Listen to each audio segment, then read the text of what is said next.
evil in the true essence of the word evil. People who knowingly lied, instantly lied, repeatedly lied, and continued to do so without a trace of shame.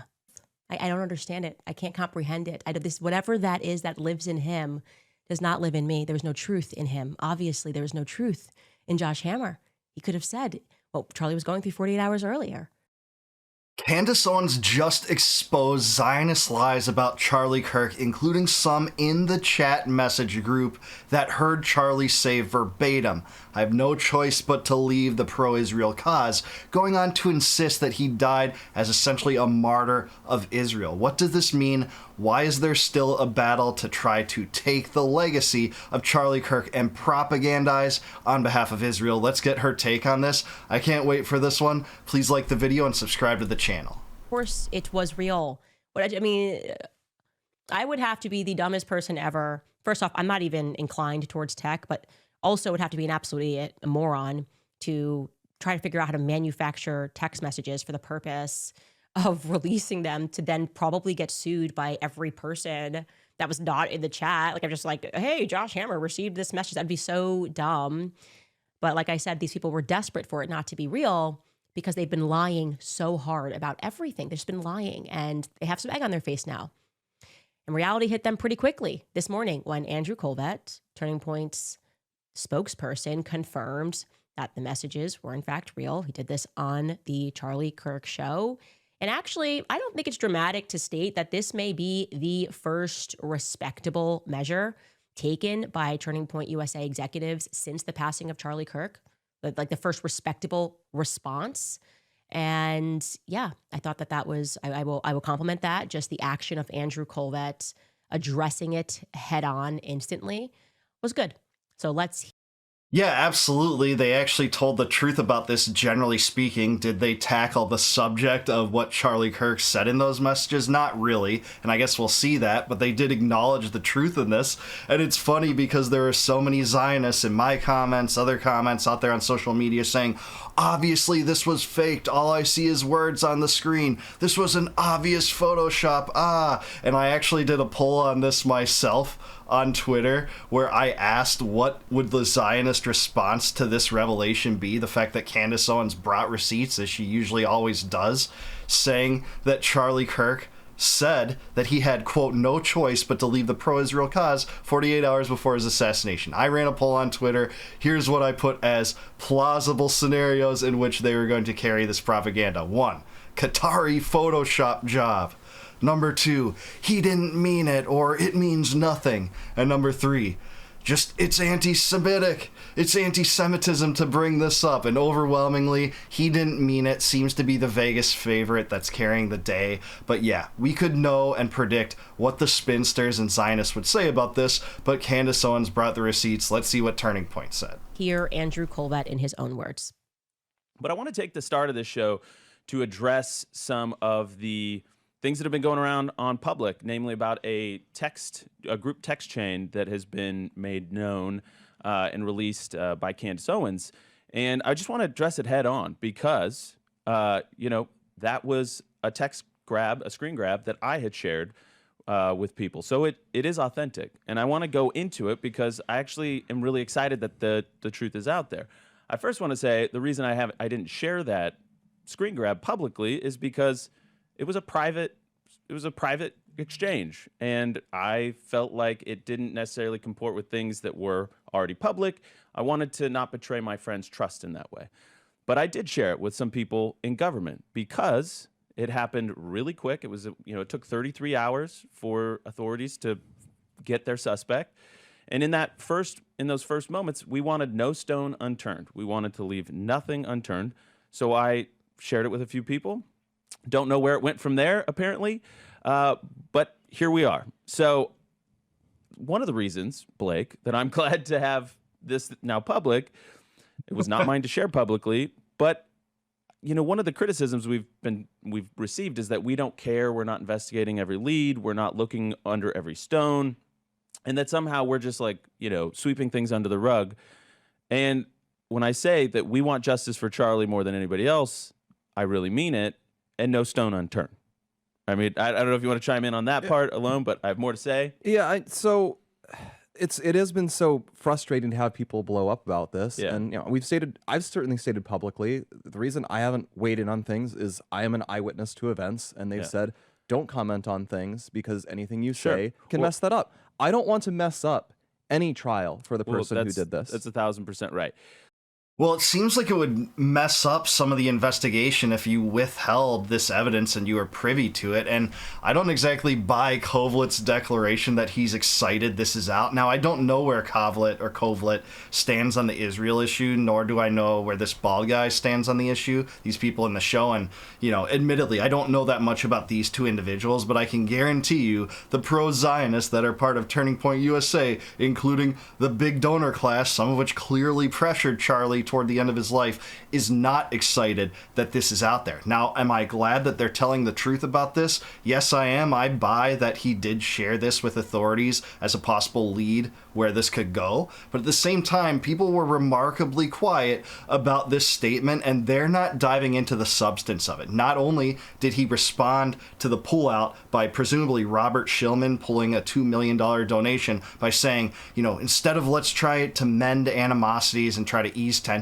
no, let's invite the anti-Zionist Candace Owens to the next event, and I have no choice but to leave the pro-Israel cause. They haven't addressed that at all. They won't address that for obvious reasons. There's too many donors to Turning Point USA that don't exactly want that addressed. And I will say I wasn't an eyewitness. I was not there. I flew to Utah immediately to be with the family and the team, but I was not an eyewitness. So there's that. But I am aware that in my role as spokesman for Turning Point USA, which is another hat I wear, that things I say, I'm cognizant of the fact that things I say could negatively impact an ongoing investigation. All right. But I will weigh in specifically on this issue of Israel, because I know there's a lot of fascination. And I just want to say that, we have to let free speech be our North Star here. Okay. Charlie was adamantly free speech. And I am not personally going to impugn anybody's character who is asking questions and looking for answers. All right. And I will say that text chain is consistent with public frustrations that he voiced many times. And I know, Blake, you were in the trenches on a lot of this stuff because we were workshopping how we were going to do the tour and what he's going to get asked about Israel, what was he going to say. And this is consistent with things that he told his friends, people that are, in the wider movement, about his wrestle that he was going. And so I just want to say, what is the truth about the way Charlie felt about Israel? Well, it's complicated and it's nuanced, and it was a wrestle that was going on for months. Well, he actually is addressing it more than I initially thought, but it's not that ambiguous. If you look at the messages under the context he was writing them in the last 24 hours, he's being accurate about Charlie expressing these frustrations. Clearly, Tucker Carlson was privy to that. Candace Owens was privy to that. Other people like Megyn Kelly have spoken out that they were privy to it. But this isn't really a free speech issue. I mean, Charlie was a big free speech guy, but that's not at the crux of this. It's Charlie's turn against Israel, which was very apparent from these messages 48 hours before his death. Now, how far had he swung to that position in the days prior to that? We don't really know. We have some bits and pieces from various podcasts and such, but free speech wasn't the issue here. He turned against Israel clearly in the last 48 hours, and that's a story. And it was a story about the omission of so many people around him that remained silent as people smeared Candace Owens for telling the truth about that.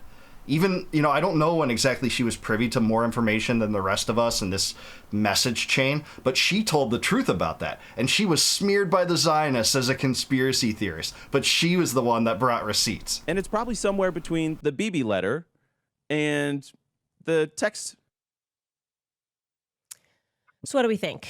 Okay, obviously, you can tell he's anxious. You can tell he's nervous speaking about this. I am sure it was positively frantic at Turning Point USA yesterday. I am sure he had very little sleep. And like I say, never the fun thing to be the spokesperson and also to be involved in the story. I can tell you right off the bat, he is telling the truth. He was not the person who shared that message with me. He also should know that he was not the only person who sent that message and sent messages around. So there are a lot circulating, some videos that are circulating. And he's being honest about that portion. I personally, as someone who knows Andrew Colbert, I want to express how I feel. I hold it against him, actually, that he didn't share it with me. He knew. I cried on the phone with Andrew. He knew how I was feeling. And then I went under a very, well, you could say a blitzkrieg, right? A heavy bombardment from people who he knows hated Charlie, who tried to stop Charlie, people who had no issues showing up to his memorial. I mean, really gross stuff, who were attacking me. She sure was. She was bombarded by Zionists who, again, called her a nut, called her a loon. Candace has lost it over and over and over again when she was right about this. They remained silent. Some of the people in this message chain remained silent while people smeared Candace Owens and told lies to try to reclaim Charlie's legacy as a martyr for Israel when they were privy to this. That makes them behave in a garbage way. That makes them behave in a dishonest and immoral way, clearly so. So yeah, I mean, if you want to meddle in an investigation, the best thing you can do is lie or obfuscate or disclaim what was truthful to try to, make your own mark on Charlie's legacy rather than allowing his words to do that. And I don't blame people for not sharing these messages, with the broader public immediately after his death. I wouldn't do that either. But it's also wrong to remain silent while so many people smear the people that were telling the truth about this, like Candace and Megan and Tucker, all of which are being smeared, always, because they go against the pro-Israel line. That's why. And he could have at least provided some cover. Now, I'm not saying that I need help, but sometimes it's nice to offer somebody a lifeboat when they're being attacked for telling the truth, right? So I do want to say that. Also, I'm glad that Andrew responded correctly, because I was going to say this when Blake's like, well, the investigation's ongoing. That text message has nothing to do with an investigation whatsoever. It has to do with the broader question of people feeling that Charlie's legacy is intentionally being hijacked by Israel. I never stated that Israel killed Charlie. Anybody that's been watching this investigative series, we've come up, there hasn't even been an Israeli name that has popped up in this investigation. There's only been one Jewish person, I think, that's popped up thus far in this investigation, which is George Zinn, decoy boy. So they're just saying that. I just wanted to say that he was under a tremendous amount of pressure. Now, regarding the other things that are circulating that have not been publicized yet, and people should know that there is an underground movement of truth tellers in this moment. Okay, there's an underground movement of knights all around the world, from mom sleuths to government employees, like he said, to personal assistants, to Turning Point USA donors, who are working together to bring justice to Charlie, because we don't like the way this feels. We just don't like the way it feels. Good. I'm glad about that. I'm glad there's some people close to Charlie actually searching for the truth wherever it leads, holding that as the highest end game, the highest goal, rather than trying to propagandize in this moment of tragedy for your respective side, the side that you want to carry the banner for. I'm glad for that. I'm glad there are people sending this information to Candace Owens to get the truth out there when the FBI is clearly not telling the truth about everything. Some elements of its story don't match. And frankly, by the way, I don't agree with Candace Owens on some of her perspectives on what is or is not a red herring versus what is or is not very important in the FBI omissions and inconsistencies in this investigation. But still, she's actually searching for truth and revealing who the fraudsters were. It turns out it wasn't her. It turns out it was the Josh Hammers and Rob McCoys of the world that were privy to this but remained silent and smeared her while this was happening and saying Charlie died the closest friend of Israel ever, when he clearly did not. The vibes are off. I will respect, even though obviously that statement was prepared, I will respect the fact that Andrew says what Charlie would have said. And for the first time, I feel that's been expressed, that we have to let free speech be our North Star. And I'm not so sure that some of the people that are donating to Turning Point USA believe that. In fact, I'm certain some of them don't believe that. Obviously, we wouldn't have that text message if they all believed that. And that is what I think has been so frustrating, is that it seems as though the executives would rather, and I'm now referring to Tyler Boyer, impugn the character of the people who are doing exactly what Charlie Kirk would have done. So please, Andrew, make sure that Tyler Boyer and Alex Clark get the internal memo about free speech. I want to say one more thing rather explosively. 3 people told me off record, 2 people who have this in a written communication from Charlie, one who is a Turning Point USA donor, and I would say very much one of the white knights in this. The very day before Charlie Kirk died, he expressed that he thought he was going to be killed. He told these people, I think they're going to kill me, okay? He did not express that to me, so I am telling you this based off the testimony of 3 people, and I am saying this because I hope that these people who I think are good will be inspired to come forward with that. Now, again, those conversations I had were off record. I honor that. If I say it's off record, it stays off record.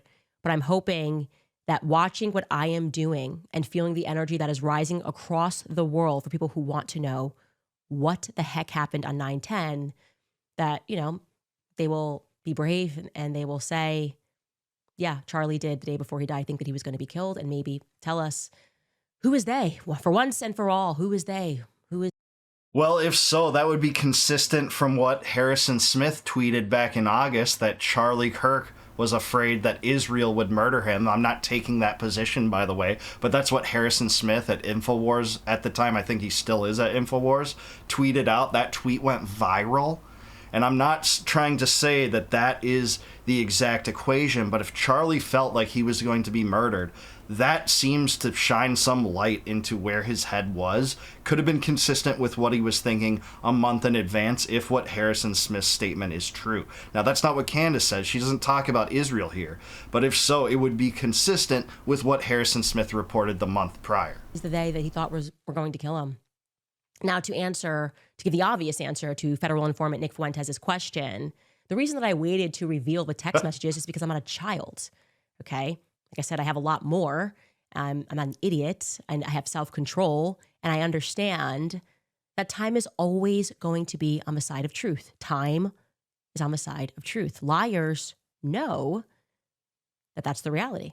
Liars know that they have to speak quickly, that they have to speak repeatedly, and I wanted the world to truly understand just exactly what it is that we are up against, okay? People that I deem to be mentally and spiritually evil, okay? Evil in the true essence of the word evil. People who knowingly lied, instantly lied, repeatedly lied, and continued to do so without a trace of shame, okay? Without a trace of shame. I mean that, right? I really do mean it when I say that you have to be someone that is, or maybe rather someone that is possessed by something that is less than human, subhuman, to do that. Yeah, I had to agree with her here. To remain silent while the smears unfold, to try to win the game for your side of the Israel debate, for the Zionist versus anti-Zionist side of that debate, trying to smear the truth and basically use Charlie's murder as a catalyst to do that. It really is evil in so many ways, and you can see that, man, Candace just has it out for the Zionists around Charlie that did that, including Josh Hammer. I think rightfully so.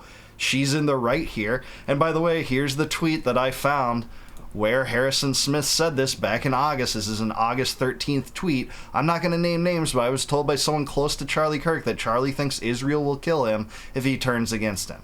Now, again, I'm not saying that I have proof that Israel, hatched this murder. And 48 hours after hearing that he turned against the pro-Israel cause, I don't have the hard evidence in front of me. But at the same time, this is a story regardless, because people lied about this. They tried to reclaim his legacy as a pro-Israel martyr. And because of that, they are having to answer now for Candace unveiling the truth. Many of them have been remarkably silent. Many of them have said stuff like, oh, it doesn't mean anything, or he didn't mean it. But we all know the truth. This wasn't a Qatari Photoshop job, and it wasn't anti-Semitism. So let the rats scurry all around, coming up with any excuse they have. But Candace is right on this. There's no humanity in you. That is why I named Josh Hammer. I believe he is a deeply disturbed man. Think about that. Now that you have those messages, okay, let's put this in the context. Just a few hours before I dropped that text chain, Josh Hammer was concerning himself with what he's been doing since Charlie caught the bullet in his neck. He has been spreading lies, saying that Charlie never flinched on Israel, right? Charlie never flinched. Oh my God, these people like Candace, they're lying. 48 hours before Josh Hammer was on that text thread. And that did not stop him from keeping up the propagandist effort when he went on a show yesterday, before I dropped the messages, and said this. Charlie was a close friend of mine, as you know. We actually spoke literally the night before his tragic and untimely death. I was on a small Zoom call with him and a couple others. We were literally talking through this topic. I was giving Charlie advice for how to message on this issue on his forthcoming campus tour. You know, he kind of jokingly mentioned to me, he was like, Josh, I'm going to mention your book, Israel and Civilization, and it's so good. And that was literally our last conversation. It's just so tragic. This letter that he wrote to the prime minister, Chris, I read back in June or July or so.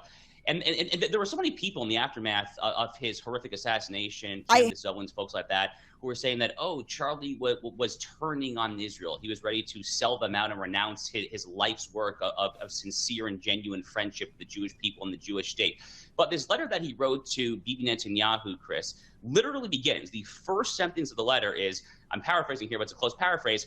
As a Christian, one of my greatest joys in life is making friendships with the Jewish people and defending the state of Israel. That's literally the opening sentence of this letter. Filth. Okay? Absolute filth. Yeah, and total lies. Obviously, he was changing his mind on Israel. He had done that in a text group that Josh Hammer was privy to. And by the way, I don't believe any kind of, hypothetical response that Josh Hammer just didn't see that message or didn't look back at the last messages with his friend, supposedly a friend that he lied about the legacy of for his own benefit. The fact that, he didn't go back and look at those messages, yeah, I don't believe that for 1 second, but yet he went on these programs and lied. And this is not the only one he lied about this on, by the way, which I'll show you in a second. I don't understand it. I can't comprehend it. Whatever that is that lives in him does not live in me. There was no truth in him. Obviously, there was no truth in Josh Hammer. He could have said, well, Charlie was going through 48 hours earlier. Yeah, he refused to do that. And in fact, I'm quite alarmed with what I know, that there are 3 people who said that Charlie communicated 24 hours before he died, that he thought they were going to kill him. Now I find it rather alarming that Josh Hammer is similarly saying, oh, the night before. So you spoke to him the night before. Did he communicate that to you, Josh Hammer? Did he? I'm interested.